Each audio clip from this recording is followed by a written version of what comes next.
Hello, welcome to my basement. I am Pastor Bill Hennessy, and I am the pastor at North Presbyterian Church in Williamsville, New York.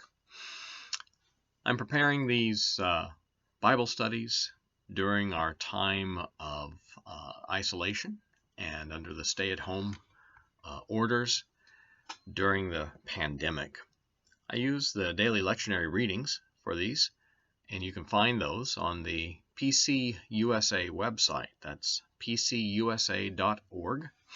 And when you go there, you have to actually search daily lectionary readings, and you'll be taken right to the passages that I use. So today I'm looking over these passages and decided that I wanted to focus on the gospel. We've been looking at the Gospel of John pretty regularly for the last couple of weeks, but now we're moving into the Gospel of Matthew, and this begins the Gospel of Matthew. So it's the very first chapter, the first verses like 1 through 17, and then it jumps to chapter 3 and verses 1 through 6. The first verses are a lengthy genealogy, and I know that sounds incredibly boring, but I thought I would just go through that, and it's kind of an interesting collection of names and worth looking at a little more closely. It's something that we don't normally look at very much. Certainly in the church, we don't use it in our normal Sunday morning worship, but it's worth, I think, exploring a little bit. So I might get a little tongue-tied as I go through these. I'll try not to go too fast, but some of the names are a little hard to pronounce, but it's worthwhile to check them out. So this is Matthew chapter 1, verses 1 through 17, and you'll see if you're on this site, you'll notice that that is in parentheses. So it's sort of an optional portion of this reading, but I think it's, again, worth looking at more closely. An account of the genealogy of Jesus the Messiah, the son of David, the son of Abraham. Abraham was the father of Isaac, and Isaac the father of Jacob, and Jacob the father of Judah and his brothers, and Judah the father of Perez and Zerah by Tamar, and Perez the father of Hezron, and Hezron the father of Aram, and Aram the father of Amminadab, and Amminadab the father of Nahshon, and Nahshon the father of Salmon, and Salmon the father of Boaz by Rahab, and Boaz the father of Obed by Ruth, and Obed the father of Jesse, and Jesse the father of King David.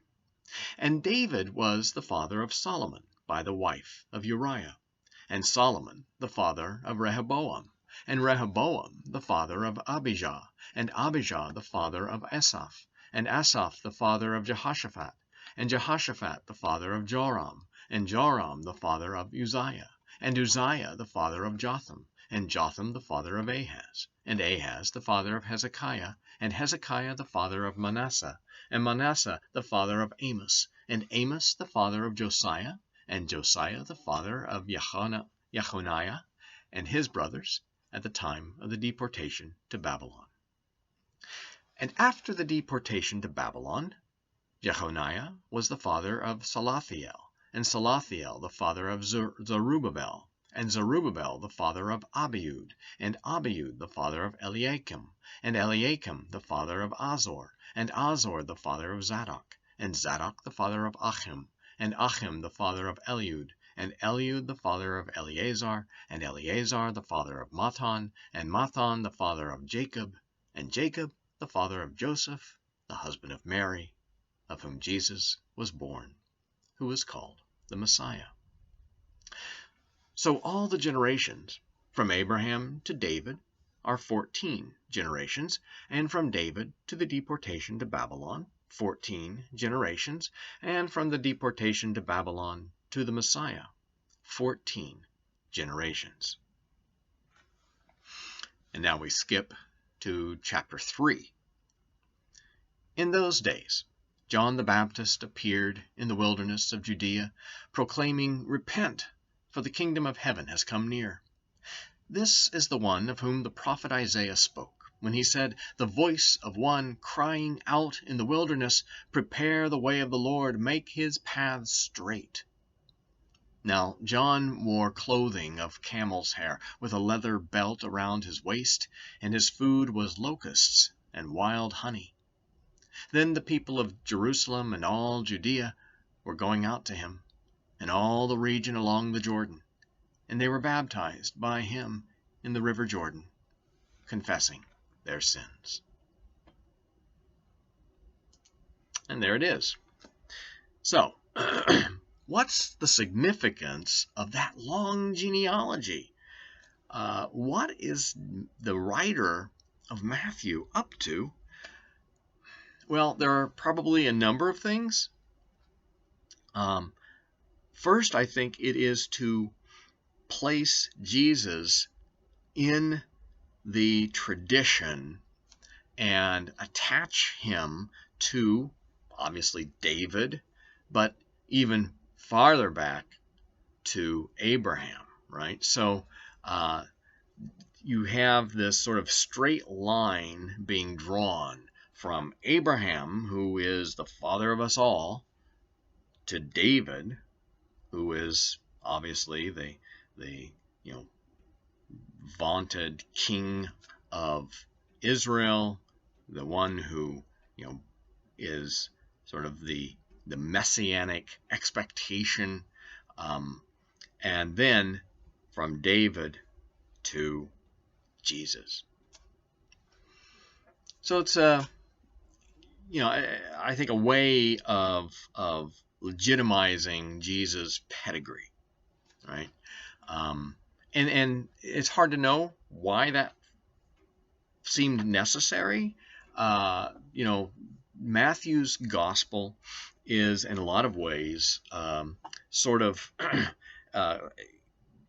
appears to be written as a polemic, an argument with perhaps another Jewish group that was sort of competing for legitimacy. You understand that these Gospels arose in the forms that we have them after the cataclysmic experience of Jerusalem being overrun by the Romans and the temple being destroyed. So this, sort of began a period of rebuilding for Judaism.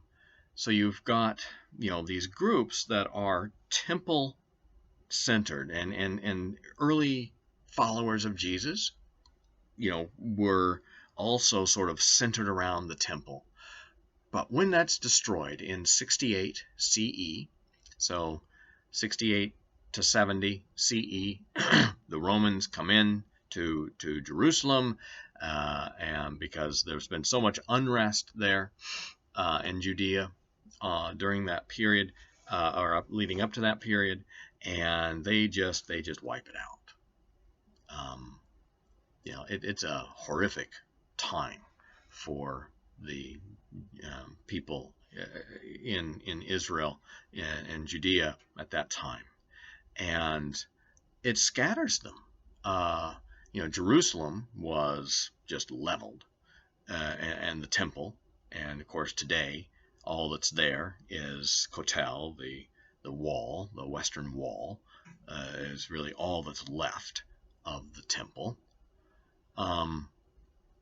And of course, this tremendous sort of angst began over, who are we now without the temple? What is Judaism going to be? Well, you had already a rabbinic tradition that was developing, and that was promoting sort of home prayers and a form of discipline, that reading scripture in the synagogues and studying the scripture in the synagogues. And this is before the emergence of the Talmud, but the teachings are occurring, and some of that material is being compiled. So you've already got a tradition of study outside the temple. And the people mostly responsible for that were the Pharisees, who are, of course, in the Gospels, considered Jesus' most important opponents, right?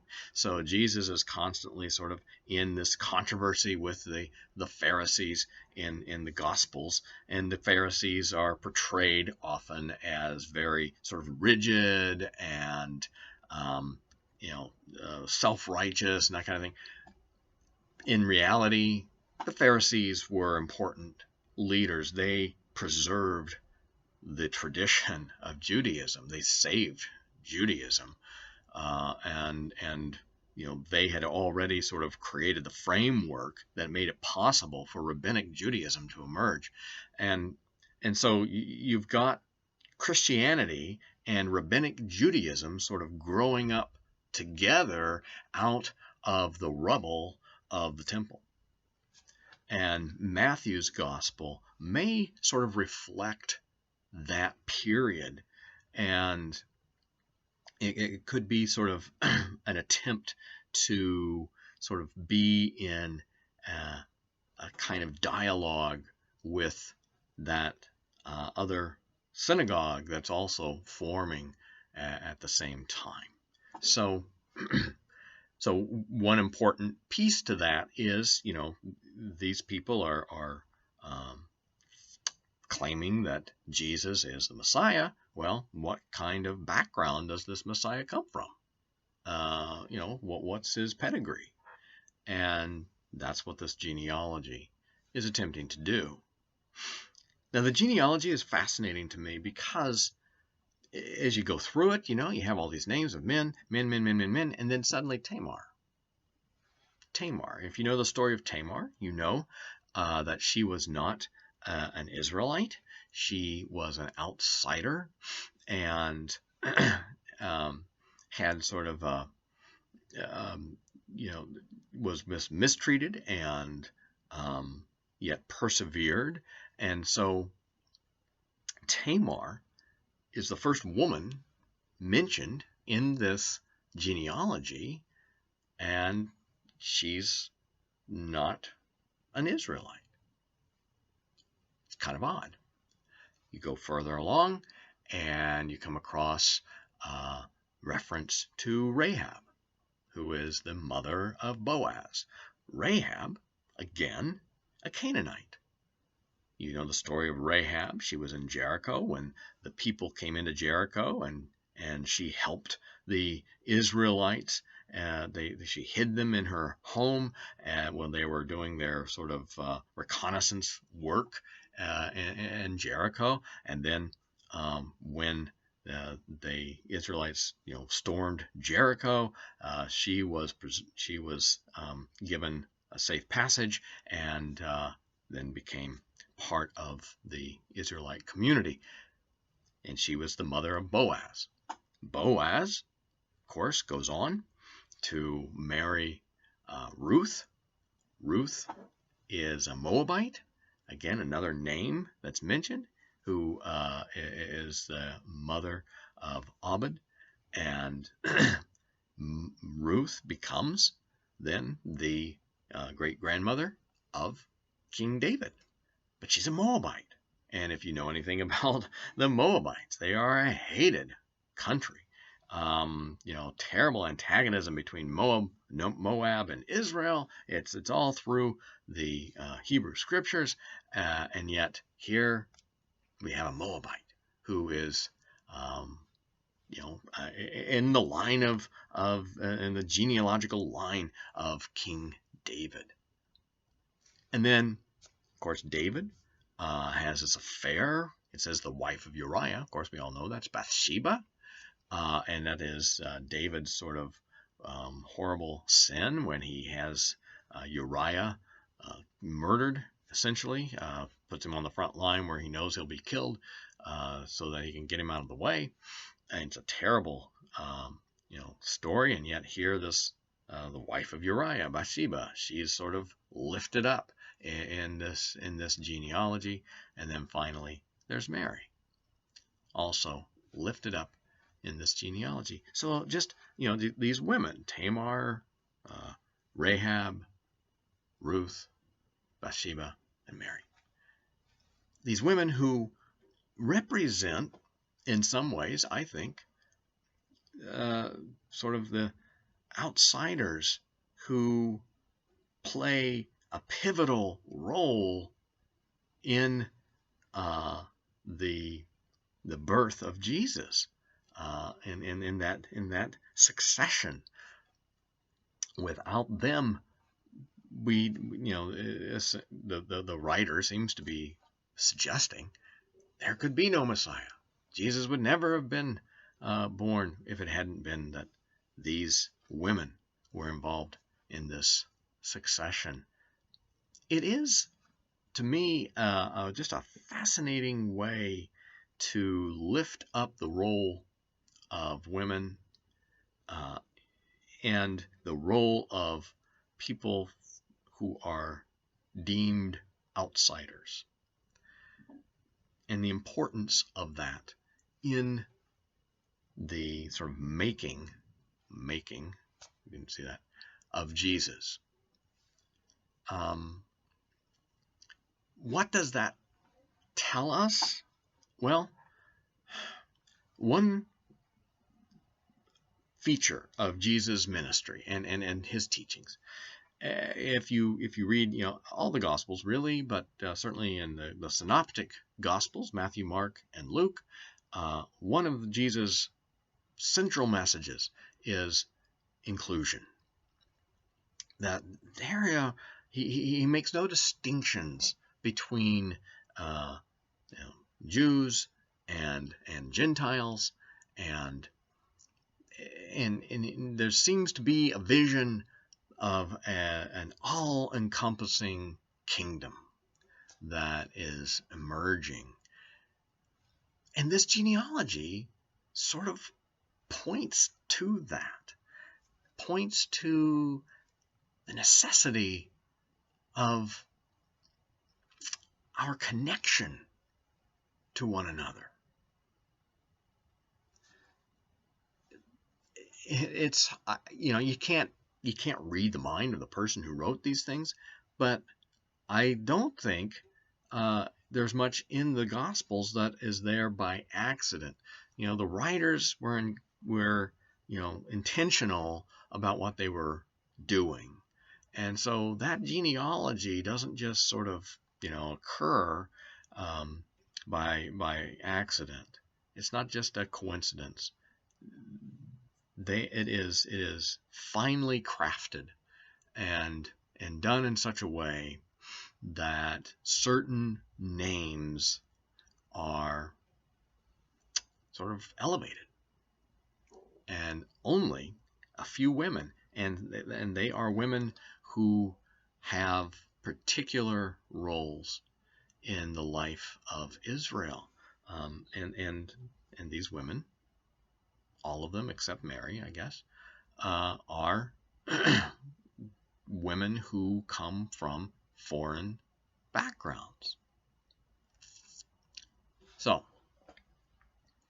that, I think, is really a fascinating piece to this genealogy, which, again, we skip over it. We don't really give it much notice because it is sort of a bunch of names. But it probably had a purpose. It served a purpose, certainly for the writer of this gospel.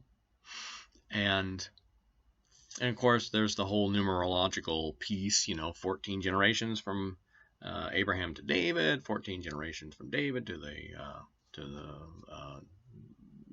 exile in Babylon, and then 14 generations from then to Jesus. And the exile of Babylon, you notice that's sort of a watershed moment, and it just sort of skips over Exodus, right? Because the exile really was an important event in the life of Israel that shaped everything else.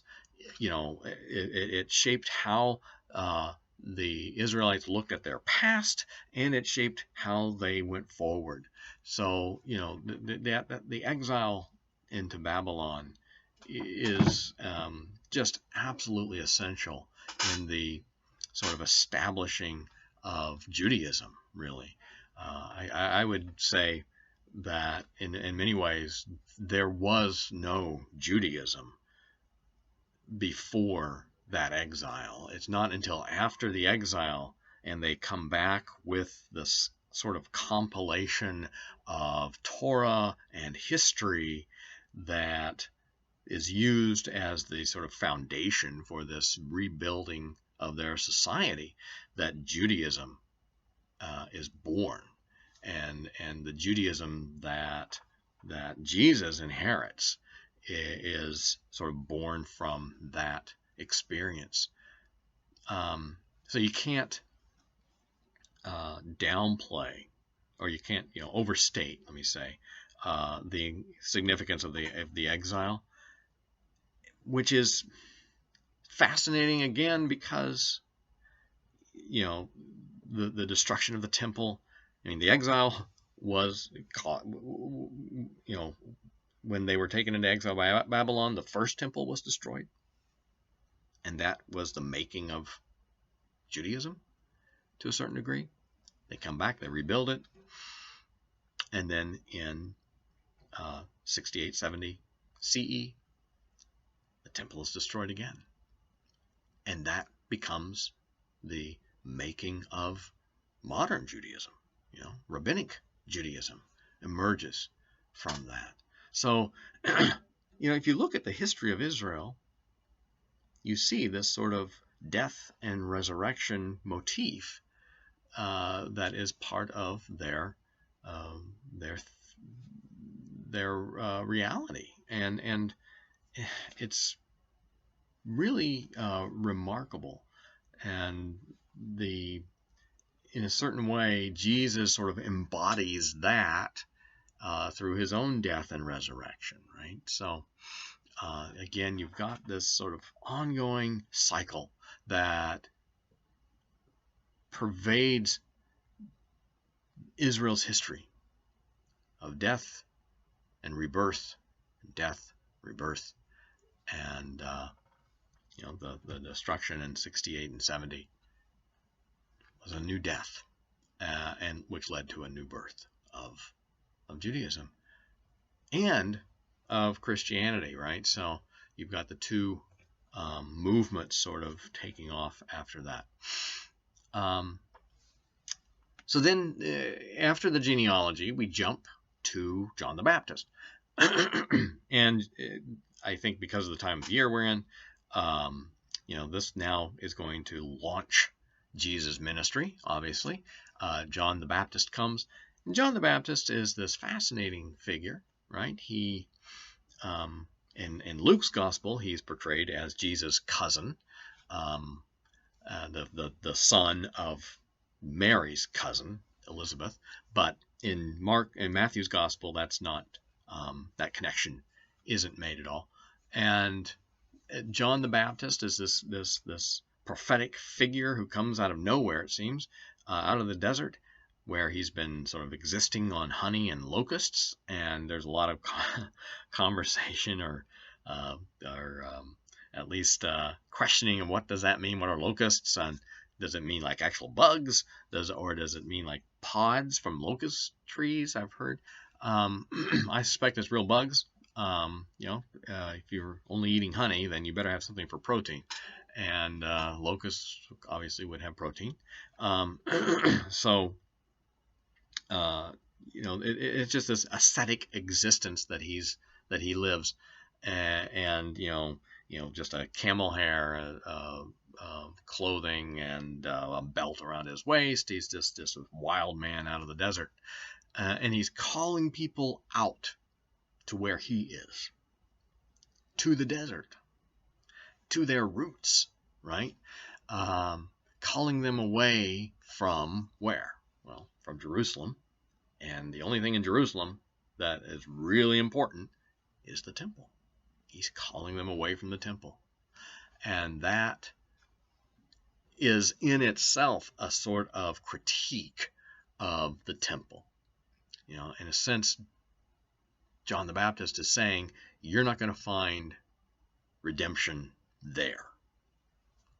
And the reason for that is, for many in that time, the temple establishment was compromised because of their collaboration with Rome. The chief priest at the time was appointed by Rome. It was determined, and because the Romans, wanted to have control over all of that. And so for a lot of folks, the temple was no longer valid. There was another group in Israel at the time called the Essenes, and it's been speculated that perhaps John was part of that group. The Essenes were a sect that removed themselves completely from society and lived, out in the desert, where they had very strict practices of washing and of observing and studying Torah, and had nothing to do with the temple. They no longer regarded the temple as the sort of center of their faith, and just their existence would have been a real sort of black eye for that temple establishment. Just knowing that these people were out there and could attract more followers would have been, I'm sure, a source of anxiety. Well, it's possible John came out of that movement. His certainly the way he's described suggests that he was living a very ascetic lifestyle.